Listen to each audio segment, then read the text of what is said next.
What's up, everybody? Welcome back. Like the first part of this got deleted somehow when we recorded it, so let me just fill you in the first like minute or two of our really great conversation with Paul Kengor, Dr. Paul Kengor, best-selling author, also a professor at Grove City College, frequent commentator on television and radio, and all-around great guy. So I was asking him, hey, what's it like to be on the front lines these days? Fighting with socialists, having students that are of the belief of a totally different kind of socialism, and what does that mean? Do they even get the definition right? And he was going into that, and I was responding, and here it is. Here's our conversation.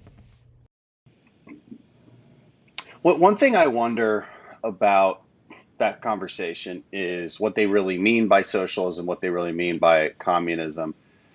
For a lot of us, look, socialism and communism are in the same bowl. It's interesting that they can support socialism, and they overwhelmingly support socialism. They support communism to a lesser extent, according to those statistics. Communism, and it almost seems like it's just about what sounds better, Right. as opposed to definitions, because communism might be the exact form of government, but it's a form of socialist government. I don't know how else to describe it. They're the same thing fundamentally, or communism might be describing the party system, but in the end, it's a party system that implements socialism. So, and you know what I would say, they definitely do mean taking away property. I'll never forget this. I think it was in Teen Vogue, of all places. It's dangerous where Yeah. these things are showing up, but it did talk about how private property is basically racist. And Right. no, of course, they don't think through this notion, because they don't think through the fact that, to even purchase that magazine, you have to be purchasing private property that then you own, and you would ostensibly feel some sort of injustice if somebody were to take that magazine from you, your precious, precious Teen Vogue magazine. I would certainly feel upset, and that's fundamental to what private property is. And there's a principle there that is neutral and long lasting, that you can't just tear up. And it's as if these people just don't think through that. And so I wonder if that's the problem. Like, people just aren't thinking, or are they truly dedicated Marxists? Do they know what Marxism means? Do they think socialism is Sweden? I mean, or Norway, which we all want to punch in the face now after watching the Super Bowl last night. Did you, I'm referencing the Will Ferrell commercial, of course. So, Right. I mean, what is it? Like, what are these kids thinking? Do you have any socialists in your classroom that you've gotten to debate with, or do they not come to that college? Well, first let me say I knew you were a Teen Vogue fan. You just looked like a Teen Vogue fan, Yeah, right? I'm trying to get on the cover. That's my real goal. I wrote a piece for the American Spectator. I've been a columnist for a while on the latest stuff at Teen Vogue. Teen Vogue is really shocking. And a guy came up to me at the gym and he said, "Hey, Paul, I didn't know you were a Teen Vogue fan, right?" But people send me Teen Vogue stuff all the time. There's some outrageous stuff in Teen Vogue, supporting Marxism, supporting abolition of private property, attacking Ronald Reagan, saying positive things about Karl Marx. But you find that that a lot of them, a lot of them who say they support Marxism or socialism, okay, let's say socialism, they don't totally understand what it means. And they think that when they support socialism, that they're supporting like maybe a milder form of, something that's not as extreme as Marxism or as communism. But in Marxist-Leninist theory, okay, socialism would be one stage, one phase before you get to the final phase of full communism. So the sort of dialectical march of history, history would pass through a series of stages. You'd go from feudalism, slavery, to capitalism, to socialism, to communism. Marion Smith of the Victims of Communism Memorial Foundation has this good line where he said, when asked to define the difference between socialism and communism, he says, well, as the Christian aspires to heaven, the socialist aspires to communism, which is a pretty good way to put it, because communists, you view communism as this sort of secular New Jerusalem, right? This utopian paradise, materialist paradise without God, of all things. So they aspire to communism. Now, I've run into people today who say, well, all right, okay, maybe that's the theory of Marxism, Leninism, but I'm not going to go to communism, right? I'm going to stop at socialism. Well, it's not supposed to stop there. And even milder forms of socialism that I guess do stop there, even then, this is important, Congressman. A lot of people, what they think that they're supporting in socialism really isn't socialism. So they'll point to Norway, they'll point to Sweden, they'll point to Denmark. You ask the leaders of a lot of those countries, they'll say, we're not socialists. I mean, we are, and by the way, they're not democratic socialists either. What they really are, and here's where the terminology admittedly can be confusing, they're kind of social democracies, okay? Yeah. They're not democratic socialists, they're kind of social democracies. So they have a generous welfare state, big pensions, government might provide to some degree some form of healthcare, mixed economy, but they're not socialist states. I mean, the USSR was the United Soviet Socialist, right? Republics. I mean, the second S was for socialist. So a lot of people don't understand this. And you'll find, too, that when they're asked to define in some of these polls, especially young people, when they say they support socialism, Marxism, when you say to them, okay, how do you define it? Well, they never say, oh, well, like it says in the manifesto, abolition of private property, abolition of all religion, all morality, abolition of the family. I want to do that. No, instead they usually say, well, communism, socialism is about sharing. It's about redistributing wealth. It's about helping your neighbor, which shows that they've never actually read the book. I mean, Marxism, it's a really, really destructive ideology that wants to tear down the house. We could say more about that. But so a lot of them don't really understand the socialism that it is that they think that they're professing. Yeah. Well, I'm going to, in one of your articles, I think you outlined the 10 points of the Communist Manifesto, and I'll read through them really fast. People know what we're talking about. Abolition of property and land, heavy progressive or graduated income tax. I guess they won that battle. We have what people don't, one thing people don't realize is America has the most progressive tax system in the developed world. Period. I mean, it's not even close. I was at a hearing once where a bunch of liberal economists were trying to convince Congress, to the Democrats' glee, that we should have more taxes on the rich because we're not progressive enough. And I pointed out, we're the most progressive taxed nation in all of the developed world, and they acknowledged that. And then the economists actually had the gall to retort back with, well, that's only if you include all taxes, local and state and federal. And I said, what other kind of taxes are there except all of them?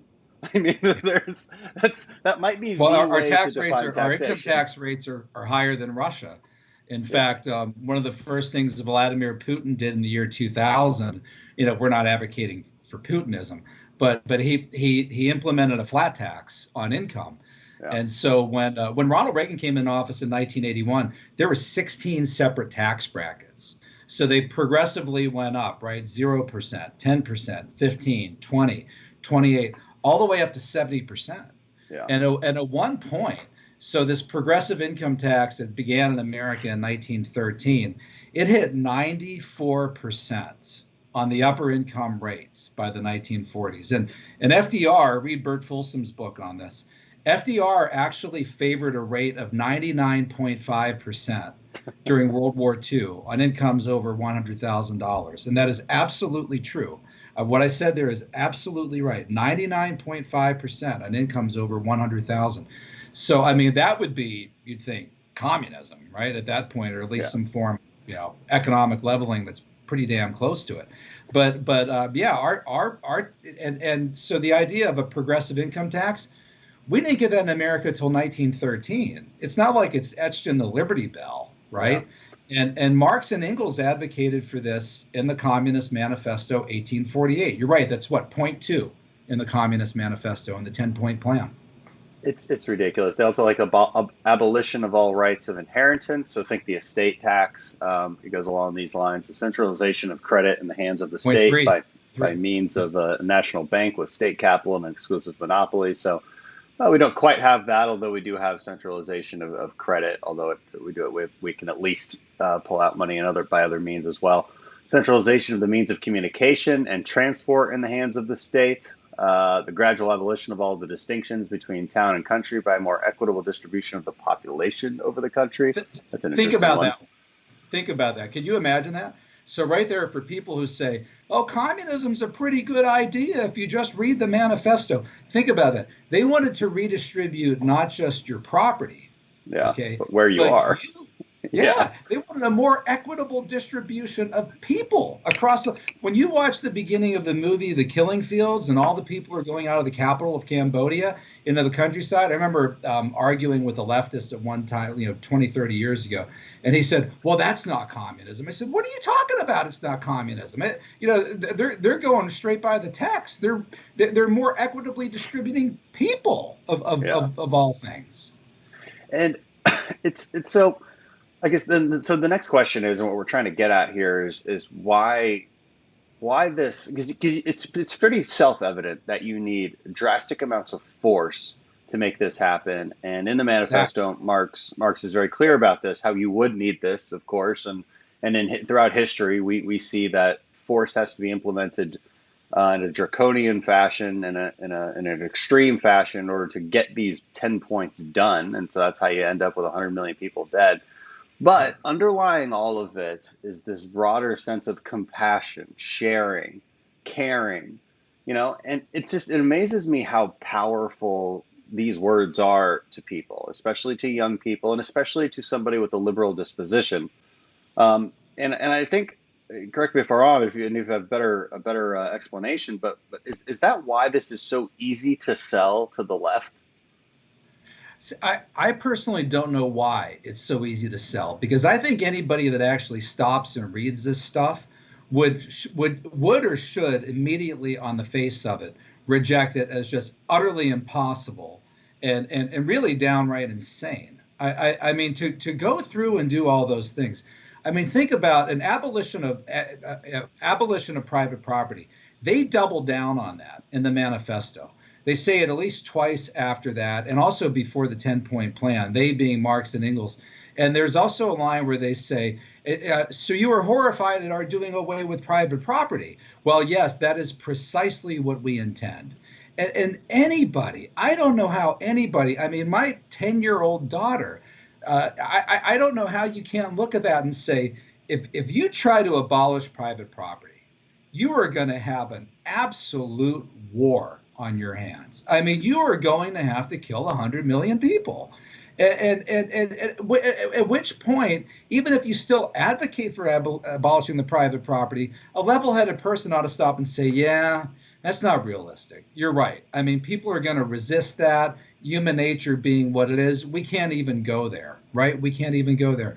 But some do. I happen to think that most of them wouldn't. I just think they're ignorant of these ideas. And as you were going through those 10 points, that third one, abolition of all right of inheritance, young people listening right now, think about what that means. All right. Okay. We have estate taxes, we have inheritance taxes.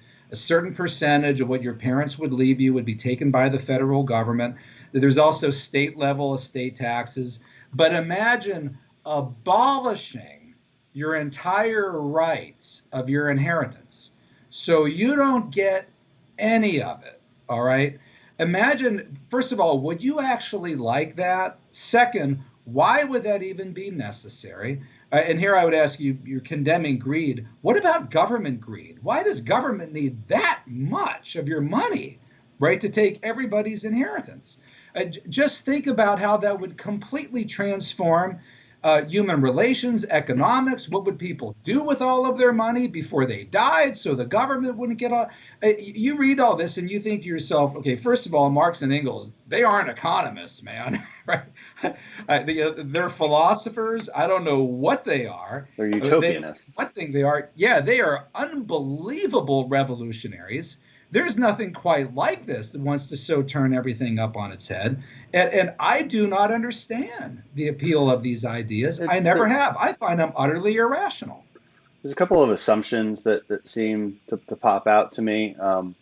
One is that whatever you've worked for, whatever wealth you have, is ill-begotten. right? You didn't get it fairly. That's an underlying assumption. And Bernie Sanders is very, you know, this definitely feeds into the modern left too. Right. I do try to distinguish between even Bernie Sanders and Marx, you know, because there is a difference between Medicare for all and confiscating your private property. You know, we can be honest about that.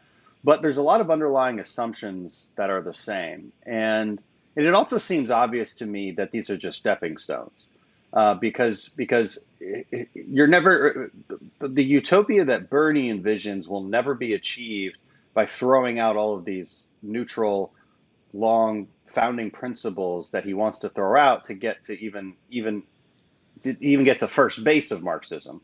Right. And Right. because it won't achieve that utopia, he's going to have to do more. And so, yeah, once he gets his Medicare for all, well, then it's still not enough. I mean, you still have to do more because it's not going to work very well. And because it won't work very well, you're going to need to tax people even more to make it work well. And, you know, it'll be a never ending cycle.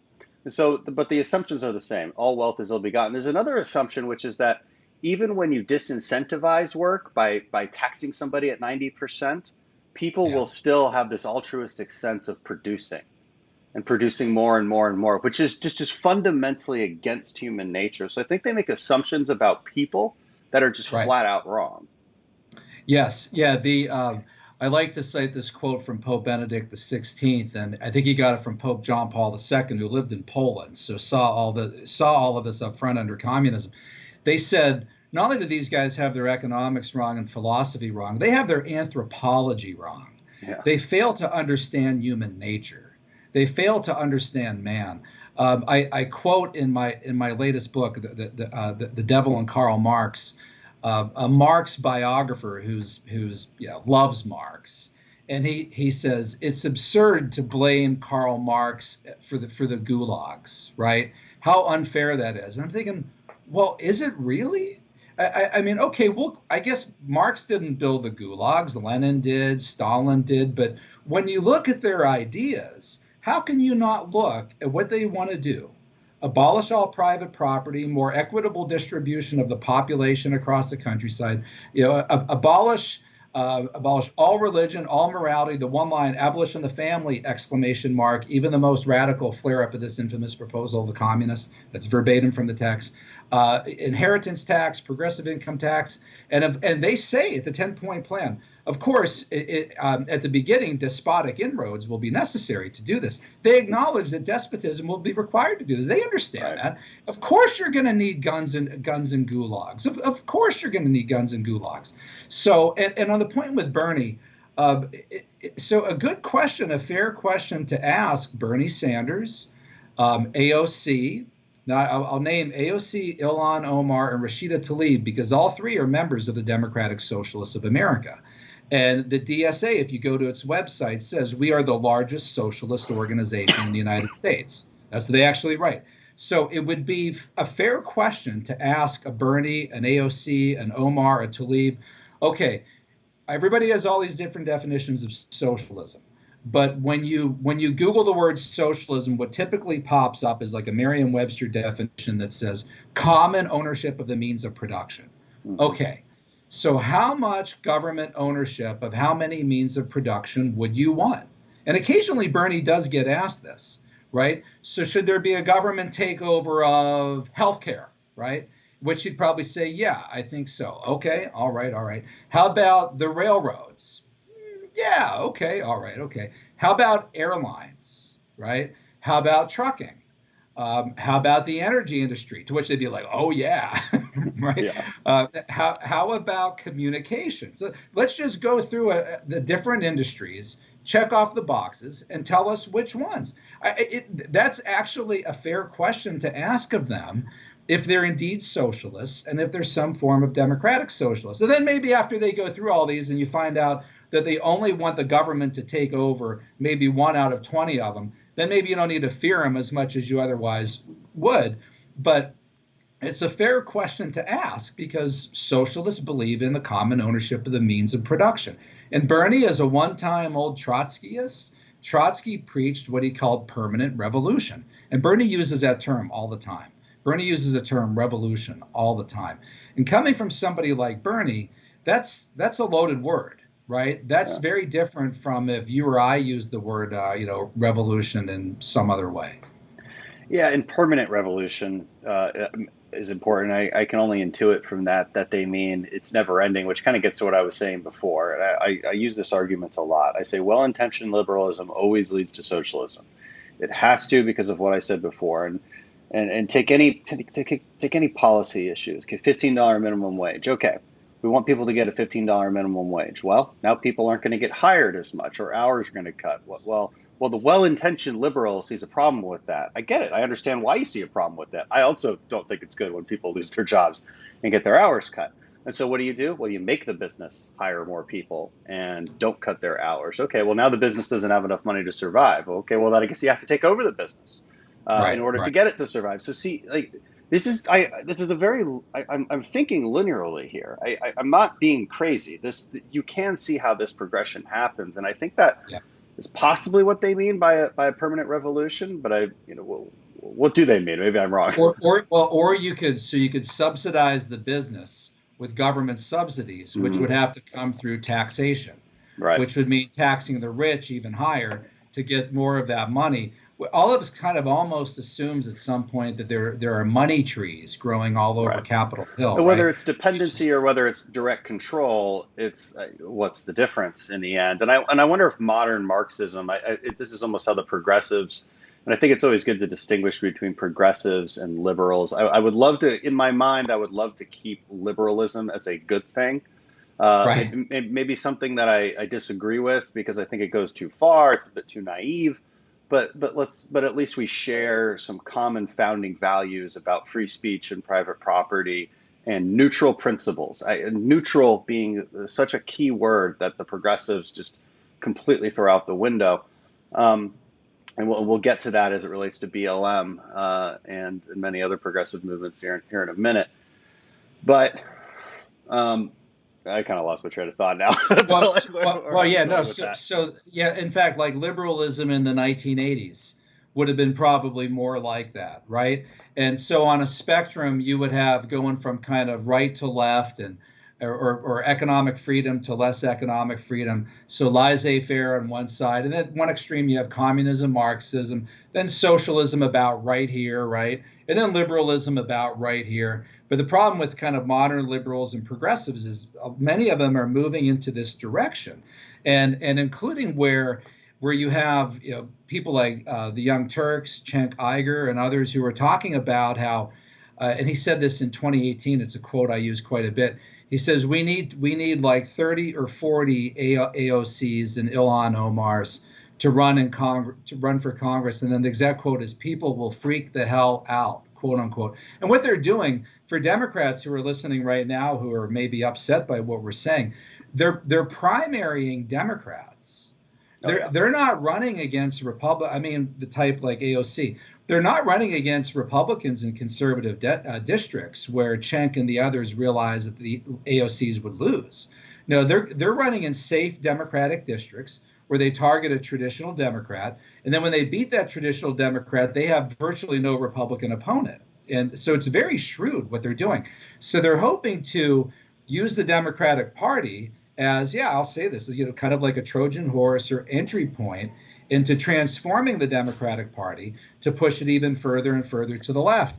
And Democrats who don't like what I'm saying, this is your party. It's not mine. I mean, I'm a Republican. This is your party. This ought to be your fight. This ought to be your battle. Frankly, I kind of think Nancy Pelosi and some others realize it, but I don't know to what extent they're resisting it or doing what they can to try to prevent it from happening. Right, and you reminded me now of the point that I was wrapping up there, which is the dependency versus direct control argument, and it's as if the modern progressive has figured out that, look, it's a fool's errand to try and get direct control of the means of production, but if you're basically holding that production hostage via subsidies or excessively high taxation or corporate cronyism, then in the end, what's the difference? And have we achieved what we want to achieve by doing this? And I think there's unfortunately a very good argument to be made on that. whether it's means of production or whether it's just the individual. I mean, look, people are tired of hearing it, but it's just from a human nature perspective, it's fundamentally true that a welfare state does create dependency.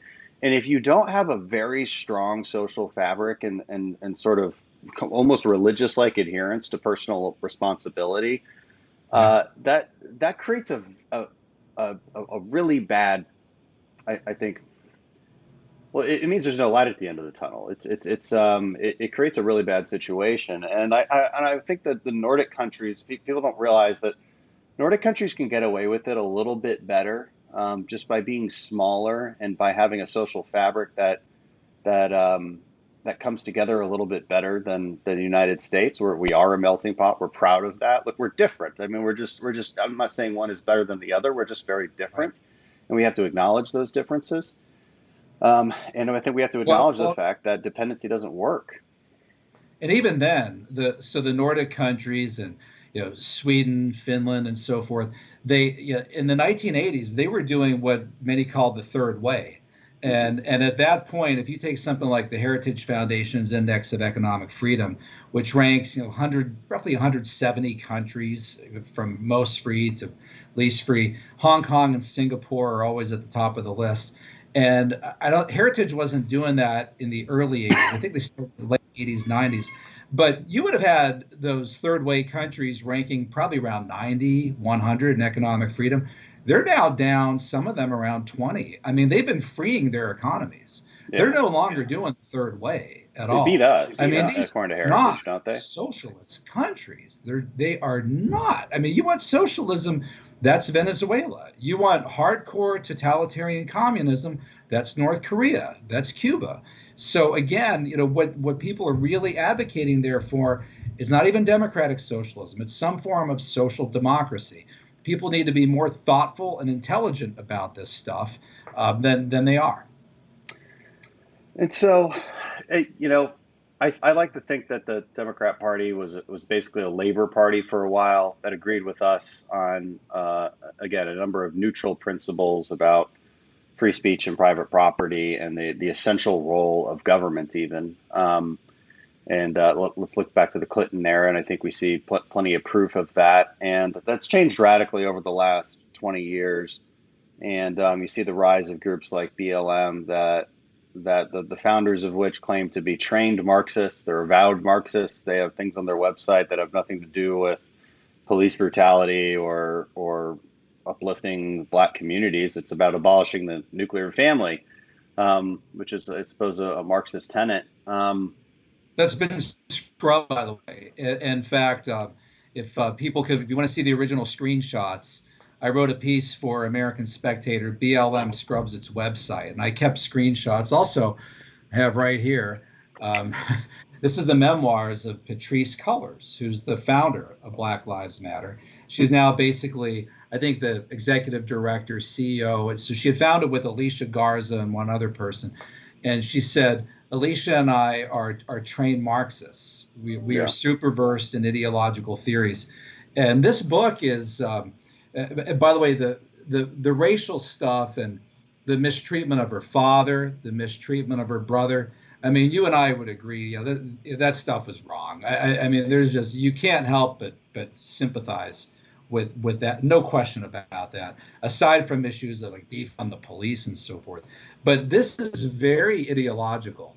It becomes also in the book extremely sexual and very, very much focused on trans issues, gender issues, and she's really applying a lot of her Marxism, not in a classical economic wealth redistribution framework, but in terms of sexuality, gender, race. And this is interesting. I teach, so at Grove City College, it's where I teach in Grove City, Pennsylvania, Western Pennsylvania.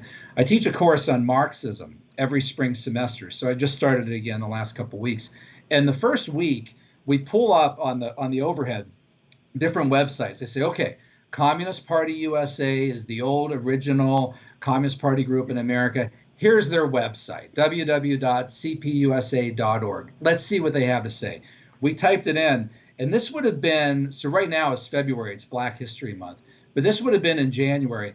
I have never seen before, Congressman, that website was loaded with nothing but stuff on African Americans, on women, African Americans in the party, women in the Communist Party. If you were like a 15-year-old public school kid going to that party today, you'd go home and say to your mom and dad, I don't understand why people don't like communists. They're all about helping black people and women. Yeah. I just went to their website. It's just all kinds of nice stuff about fighting for civil rights. They have completely revolutionized, pun intended, their website. I mean, there's nothing there on Lenin and Stalin and redistributing wealth. It is all now gender, race, so they know where to go. They know what buttons to push. And I also took my students to the website of People's World, which is the successor to the Daily Worker and the flagship periodical for the Communist Party in the United States. That has a little more stuff on teachers unions, minimum wage, and so forth. That hasn't changed as much. But if you go to the About section, it says that they're looking for cultural workers, as they put it. Cultural workers. I mean, you would have never found in Marx and Engels and Lenin calls for people to work in the cultural vineyard. That's new stuff. Not new stuff. That's Antonio Gramsci. That's the Frankfurt School. That's Herbert Marcuse. Wilhelm Reich, who wrote the book The Sexual Revolution. He tried to sexualize communism. He was a Freudian Marxist. So that's all kind of new left, modern day moving of Marxism into where it wasn't really intended originally to go. It was supposed to be about economics and class. But they've now moved it to the kind of cultural front, gender front, and even race front. It's completely new territory. And people who don't know about it, you need to get educated to it because that's where they're fighting now. That's where they've moved the revolution. Yeah, probably for a while, I would say maybe like the last 50 years. And it's smart, it's sneaky, and it's I think Dinesh coined it identitarian socialism, because it is different than from what Marx envisioned. He for all the evils of that 10-point plan, it was at least neutrally applied. It was not based on immutable characteristics, but now it is exclusively based on that. And I think they seems to have adapted as such in order to adapt to the times, because social justice is in vogue, and it has been for a long time in America, and it sort of requires you to redefine your old sense of justice to an extraordinary degree, right? And which is a whole other problem. I mean, and I think this is just what gets to the crux of the problem. Fundamentally, it's a rebuke of basic Western principles, and an assumption that those Western principles are bad, and those principles being, again, neutral principles about your right as it comes from God to pursue life, liberty, and happiness, your right to live within a system that applies rules fairly to all and applies due process to all, not different due process based on, say, your wealth, according to Marx, or according to modern progressives, according to your gender or skin color. I mean, these are really dangerous things. I struggle to understand why they don't understand how dangerous it is. I mean, it seems so easy to just intuitively get it. That, look, if you don't see the consequences, even if you're sure that this time, in this particular instance, you're doing the right thing by giving more to this person than this person, you don't see how, if you apply this broadly and consistently, how dangerous it gets, and how it will pit people against each other. Do you just not care? Do you not understand human nature? What is going on here? It's a struggle I think we all have. Well, if I may shamelessly read from my own book. Okay, so this is this is my book, The Devil and Karl Marx. This is listen to this. All right, these are bullet points on page 383. I think this will shock everybody. Marx in the manifesto said that communism represents, quote, the most radical rupture in traditional relations, unquote. It does. It goes against the very Judeo-Christian framework, understanding that of natural law, biblical law, property rights. Marx in the manifesto acknowledged that communism seeks, are you ready for this? To quote, abolish the present state of things. I mean, you imagine that? Imagine one of my students turned in a paper, Professor, in this paper, I will argue that we need to abolish the present state of things, right? Oh, is that all, right? Get this. This is at the end of the manifesto, Marx and Engels. The communists openly declare that their ends can be attained only by the forcible overthrow of all existing social conditions. All right? Their ends can be attained only by the forcible overthrow of all existing social conditions. They're not saying we need to tinker with this tax rate, with this. I mean, this guy wants to burn down the house, right? It's worse. Marx, in a letter to Arnold Rouge, 1843, called for the, quote, ruthless criticism of all that exists. And my favorite, this is Marx was asked, what is his favorite line, right?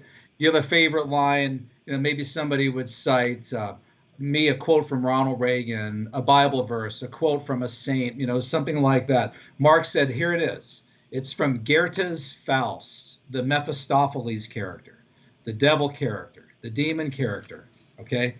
Everything that exists deserves to perish. Everything that exists deserves very nihilistic, isn't it? It's total nihilism. And so this guy, the idea that, Marxism is about helping and sharing. No, Marx wanted to burn down the house. And people asked me last summer, do you see any kind of connection between kind of the people out there tearing down statues, not just statues of Confederates, right? I mean, Washington, Lincoln, Frederick Douglass, Junipero Serra, all up and down the West Coast, Columbus, I mean, you name it. It's like, yeah, Marx wanted to tear down. And a lot of times I had a family member, this was over July 4th weekend, said to me, she's very apolitical. She said, what do they want after they tear all this down? I said, to some extent, I don't know. I think some of them just want to tear down and build anew. And that's really Marx. You're standing there in the smoldering ashes, right? Mm-hmm. Kind of fist in the air. And then you say, now we're ready. Now we could begin anew.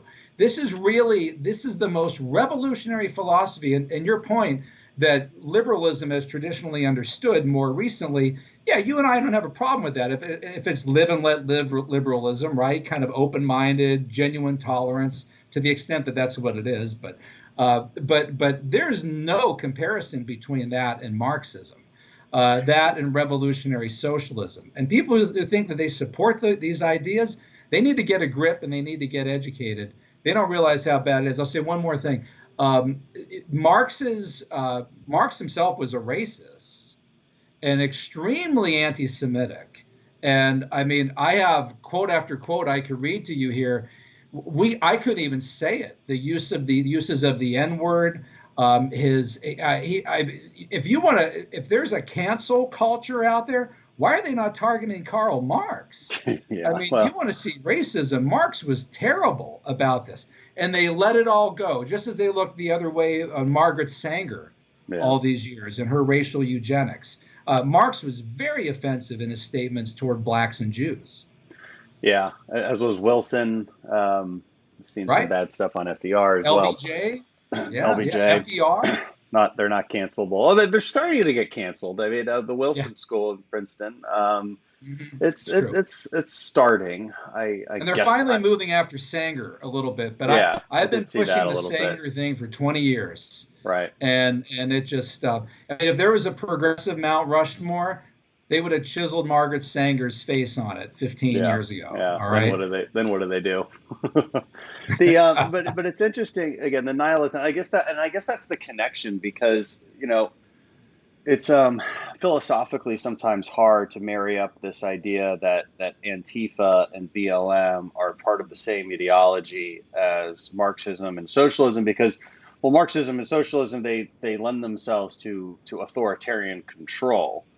And how can you have authoritarian control if you're trying to abolish the police? How does anarchy and authoritarianism mix really in a consistent way?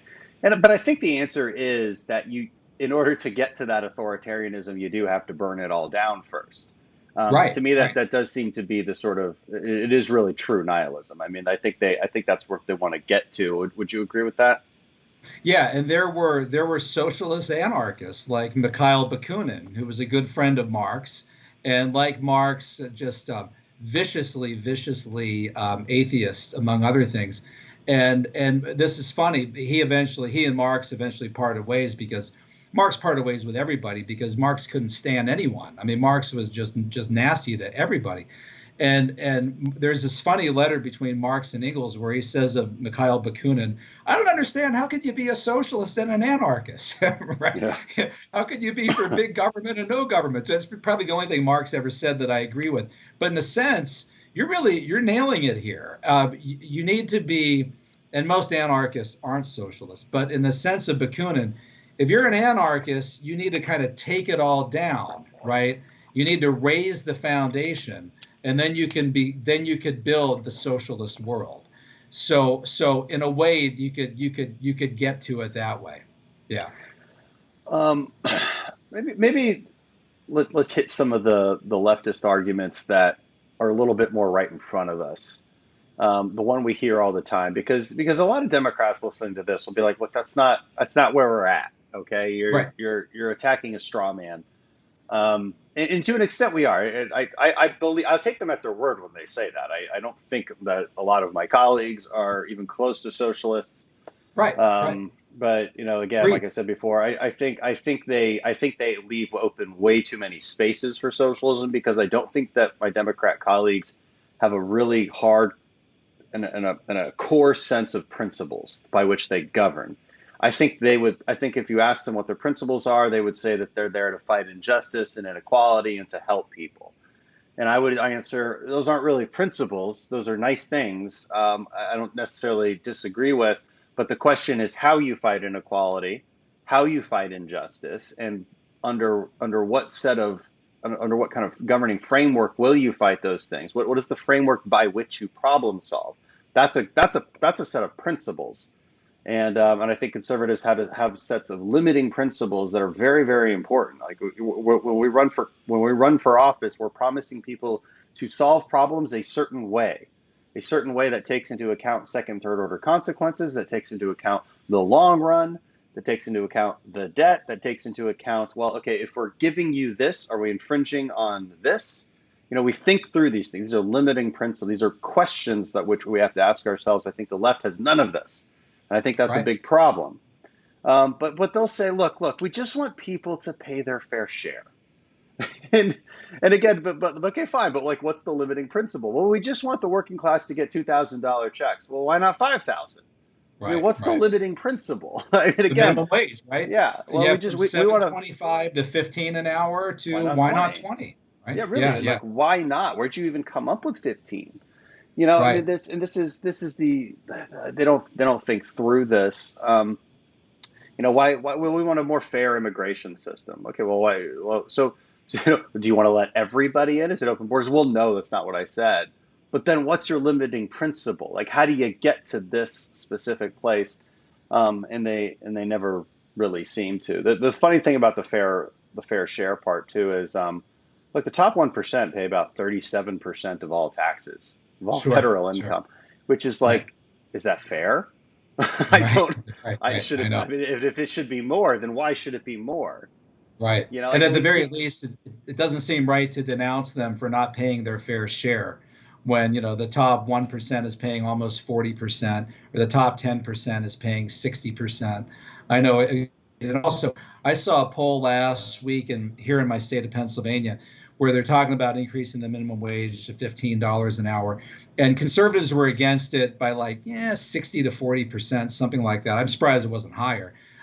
Liberals favored it by 89 to 10%. And I Yeah. thought, wow. I don't think I've seen liberals that high on anything, right? Have they really thought this? I mean, there are liberals that own businesses too, who Apparently go to not. restaurants with friends that own businesses. Right, right, right. But so a couple of things on what you said. One, what really bothers me is their failure to ever denounce the extremists on their own left. And last week when I looked at the New York Times and Washington Post, front page stories about QAnon, about groups like that. And so as soon as you get a fringe group on the right, they are all over it. Yeah. I mean, what they did. And so are we, by the way. Yeah. Like we And so are denounce. we. Like I have So no patience for QAnon. None Right. of it. I mean, we have no problem denouncing it. Yeah. I'm still in trouble on my side for just denouncing what happened on January 6th with such Well, fervor. and we're immediately called on through resolutions and so forth. I remember a colleague emailed me and said, Mike Kelly, my congressman, has not voted to denounce QAnon or whatever. And I remember thinking at that point, I don't even know what QAnon is. I don't even know what it is. But I remember thinking, yeah, but where are the resolutions to denounce Antifa? Where are the resolutions to denounce? So the left doesn't do that on their side. And if there was some equanimity there, where are the press conferences every day where Joe Biden is going to be asked every day, or Jen Psaki, sir, will you denounce what happened last night in Portland, right? Will you denounce what happened in whatever? They don't do that to liberals, and liberals don't do this to their own side. They don't call out their own side. And this eventually hurts them. It's going to hurt liberalism because it allows the kind of extremist left to get in there. And when someone like Donald Trump pointed out what happened in Charlottesville, that there are extremists on both sides. There were extremists on both sides. I know about that because I check the websites of groups like Revolutionary Communist Party USA. I know where they go. I know what they do. I know they go to places like Ferguson, Missouri. I know where they're going to be ahead of time. And instead of jumping all over Trump, the left ought to be able to say, yeah, he's right. There were far left people and far right people. Both are bad.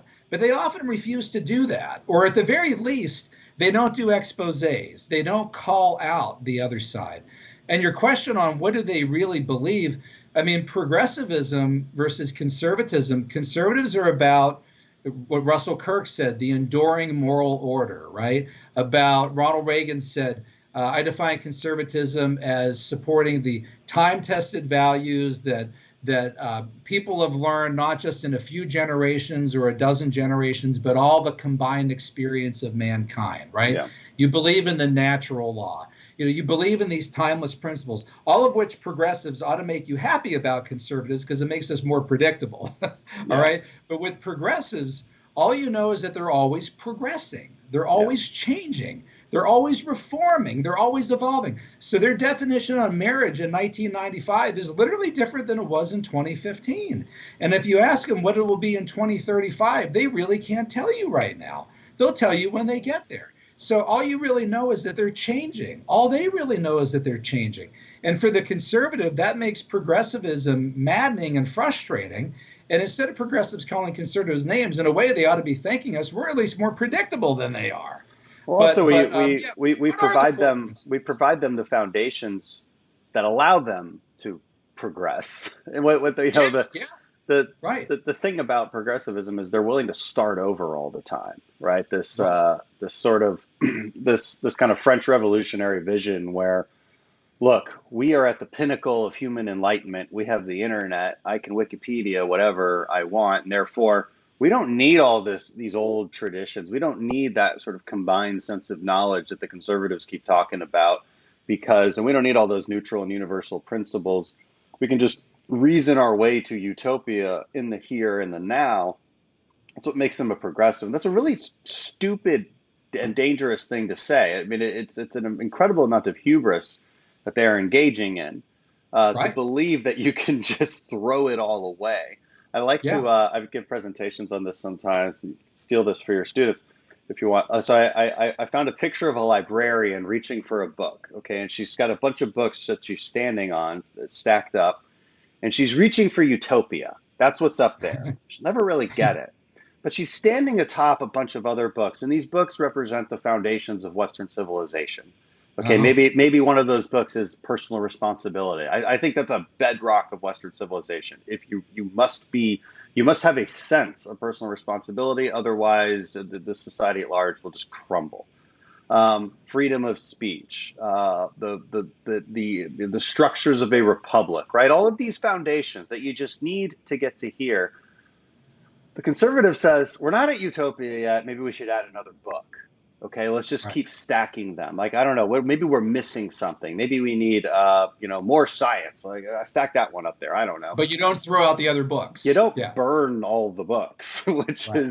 is what to me that the progressives do, and you're just going to keep falling flat on your face. But but here's the trick: you'll always have something to campaign on, because Right. there's always going to be this problem, which is, again, like, the more cynical among us would believe that's why they're so attached to the ideas of dependency, because it always gives you something to run on. Well, and look at an idea like defunding the police. So conservatives have always been about law and order. What Russell Kirk called ordered liberty, and so for liberals to be able to operate in the framework they want to operate in, you need order. You need ordered liberty. And it's interesting, if you really look at a lot of these defund the police statements, and I've looked at a lot of them, right? Do you guys really mean defunding the police? And yeah, I mean, look it up. You can find, just start Googling. You can find dozens of progressives out there saying, oh yeah, when we say defund the police, we do mean literally defunding the police. Yeah. And you ask, well, why would you do that? It's going to lead to complete anarchy, which it would, but in a way, it's in order to start over, right? In order to start that new framework, right? Send that money elsewhere. Do this with that money instead of something else. Take that money that you're using to take from the police to fund this instead. So, but they can't operate unless they have that framework of the founders, the checks and the balances, the separations of power, the understanding of human nature of Adams, Madison, Jefferson, and the American founders. And that's what conservatives are all about. Maybe I want to end with this is maybe some more introspection on the right. So, I mean, one of the real cultural problem on the Marxist left, and I think even on the modern liberal left, is this deep sense of resentment, and weaponizing that resentment. But I'd be lying if I didn't see that on the right also, in the populist right. Now I think populism is basically liberalism and progressivism, because I define populism as telling people what they want to hear instead of what they need to hear, instead of telling them the truth. But I do see that on the right. I mean, this being prone to conspiracy theories that has metastasized in an unfortunate way. There is a lot of telling people what they want to hear versus what is true. And that's a problem too. Do you have any ideas on how we reverse that? I mean, how has the right changed in the last few years, and how can we be better? Well, and an interesting point on the resentment thing, and there's a connection there to Marxism. Martin Malya, in the preface to the Communist Manifesto in 1998, he was the Cal Berkeley professor, very, very good on this subject. And he points out that Marxism has been all about identifying victim groups. And those victim groups, they need to be made aware of their victimization. And then the victim group will serve as the redeemer group in the revolution. So the bourgeoisie is the victim group and the redeemer group, right? They're the proletariat. So they need to be made aware of their victimization, and then they can be the redeemer group. And you see this with Marxism ever since. It's this constant casting about for the latest new victim groups.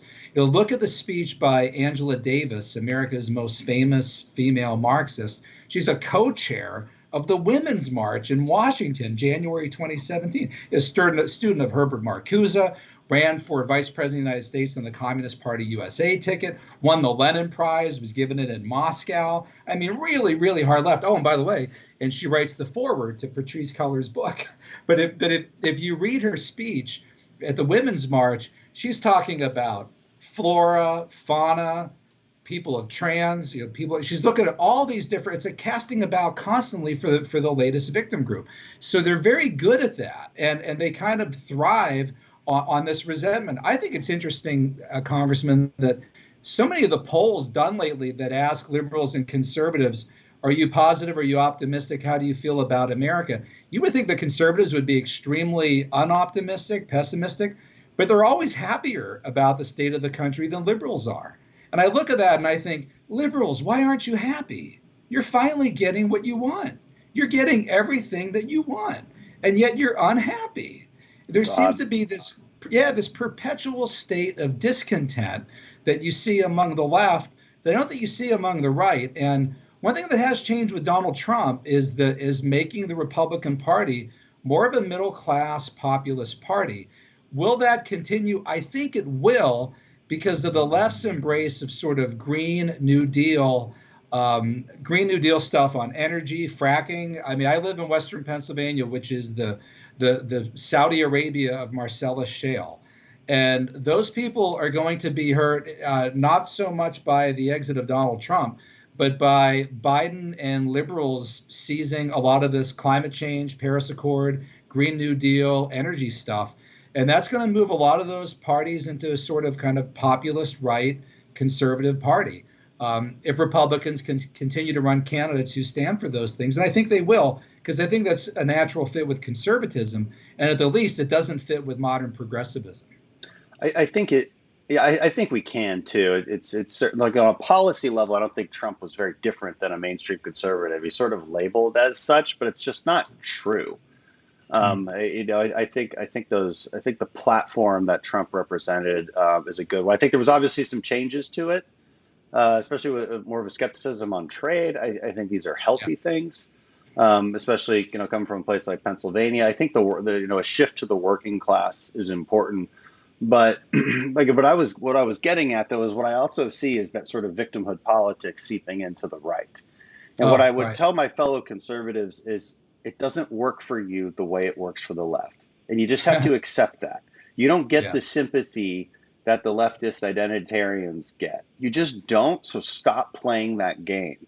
We have to win based on that kind of sense of optimism where we're anti-victimhood, where we tell you you can rise above your current status. And if we start to play the same game where we say, look, if we just elect our guy, then everything's going to be better, like we'll get what we want, man, you're setting yourself up for bitterness and resentment and failure, because government cannot give you the things that you think it can.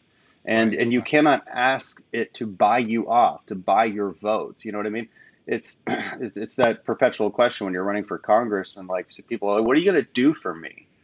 And I'm well, I'm going to implement policies that allow you to do things for yourself. I mean, that's what I should be promising you. Right. I'm going to make sure that the founding principles and first principles that we care about are lived up to. So that will involve changes, of course. I mean, if that's what you mean, but everybody means something different by that. And the scariest thing, I'm going to help you help yourself, right? But people were campaigning on that. Conservatives were going after that $2,000 check. And you're so right. I mean, so conservatives, we could sit around all the time and say the media is so unfair. It's so biased. They don't ask Biden this. Look at they ask Trump that. Look at the way they ignore this and focus on that. It's true. It's all true. And our side, we do have to be perfect. I mean, it's crazy. We got to be absolutely perfect. I mean, the left mobs in the streets every day for like 8 or 9 months. And then, stuff happens like what happened on January 6th. And it's like, crap, great. It's a total double standard. Thanks a lot, guys. Great job. The left will turn it into a 9/11. They'll turn it into another Pearl Harbor. In fact, they're using that language, right? I mean, we do have to be perfect. We do have to be. We are treated by a different standard. Is it frustrating? Yeah, and you're right. It's so wise. You just have to accept it and move on. It's the way it is. It is, and people are like, no, you don't. I'm like, well, then what's your other option? And just fight. Go fight harder. Oh yeah, just go fight harder. Yes. What do you mean by that? Guys, I'm a very unemotional person, so I just always am taking a step back and just being like, how am I going to win? Right. That's always how am I going to win? And I don't get to throw a fit when we're on a mission at 2 a.m. in the hills of Afghanistan. I just have to think about how I'm going to win. And so the people inside the Capitol building, what do you hope to achieve here? What are you going to do? Right. What are you going to do? Right. Once you're, how you going to win? Right. I know. It was, but we fought, I think that was even assuming nobody even stormed the Capitol. My big problem with January 6th was the fact that politicians were getting up and objecting to the election. And I was like, again, the same question. What are you achieving? Oh, you got up and fought? You got up and Right. spoke for 5 Right. minutes on the House floor on C-SPAN? If you Like, can't change anything, right? right. Well, Yeah. not only that, but I also believe it was deeply unconstitutional to even assume that you could change anything. But that's a whole other separate discussion. But it's just, I wrote about this recently, an article about what it means to fight and what it doesn't mean to fight, and we've got to redefine it. We seem to be engaging in a lot of victimhood and a lot of complaining, and instead of strategic thinking. And because the strategic thinking is hard, and what conservatives have to do to kind of retake the culture, the cultural institutions and education and pop culture. These are hard things, and they require some creativity. And a lot of time, a lot of patience. Yeah. And I think we It's should not have going to change reason. overnight. I think we have reason to be optimistic. I think we have a lot more good people poised to make a difference in these areas, but we kind of just started. To be honest, I think Republicans and conservatives maybe did fail their constituents for decades, or at least for at least a good time period that allowed the left to really catch up. But I think we're poised to make a difference now if we get our shit together, and unite and just figure it out, and maybe exercise a little bit of patience and a little less resentment towards one another. We might. Do you have any last thoughts on given that you're in the education sector? I think that's a good how do we positive way take to about end. the education sector? Yeah. No, I think that's a good positive way to end. And, we're going to have good people running in 2024 for the presidency, you would think. Good people running in 2022. And I would say, too, in support of what we're doing here right now, you and I, we need to use technology in this way, that the people can go on the web and listen to the two of us have this hopefully reasonable discussion, this civil discourse, and learn from it. Use these platforms to try to help educate. And yes, it can't be changed overnight. And people email me all the time, what can I do? Well, it's going to take a while. That's what progressivism is all about, right? The long haul. We use Bernie Sanders, permanent revolution, right? These things don't change overnight. You have to be patient. The founders talked about prudence, the virtue of prudence. And so that's a good thing to keep in mind right now, too. I think so. Well, Paul, thanks so much for being on. Great discussion, and thank you for your work and being there on the front lines, teaching our youth. It's incredibly important and really interesting stuff. I think people enjoyed that. Well, thank you for literally your service on the front lines, and keep doing what you're doing. Appreciate it. Where can people find you? Are you on social media or a website? So you could visit our website at the Institute for Faith and Freedom at Grove City College. So just Google that. I write for the American Spectator, spectator.org, and you can find my books at Amazon. So those are some places where you could track me down. Awesome. Paul, thanks for being on the show. Yeah, thanks so much. Take care.